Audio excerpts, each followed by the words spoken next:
Nakaraang eviction night, pinili na ang 2 Star Dreamers na papasok sa bahay ni Kuya. Congratulations, Camille!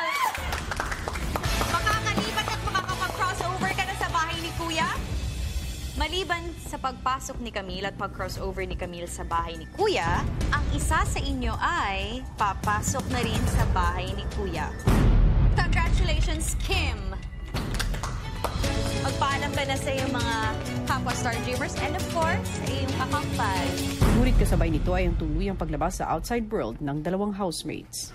I'm sorry, Mary Grace. You have just been evicted from the Big Brother house. Magpaalam ka na. I'm sorry, Mark. You have just been evicted from the Big Brother house.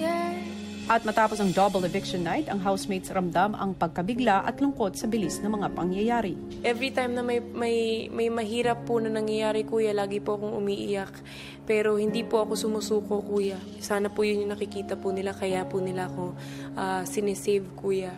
Hindi po ako nagpapakampante, Kuya. Hindi naman porket lagi yung sinasalba ng tao, lagi akong isasalba, Kuya. Pero salamat po talaga sa mga sumuporta sa akin, Kuya. Teka! I'm going crazy. Oh, sino nang magluluto? Sino magluluto? Rotation tayo para. Sunny side up. Very good, and Kuya Mark. We are doomed, baby girl! Oh my God! Gagawin ko po lahat ng makakaya ko po. I don't want to waste any single thing, any single moment, any single second po na nandito ako sa bahay ninyo kasi pangarap ko po talaga to. Sa next week po, kung ano man yung challenge, tatanggapin ko po yun ng buong puso at hindi po ako susuko. Patuloy po ang laban.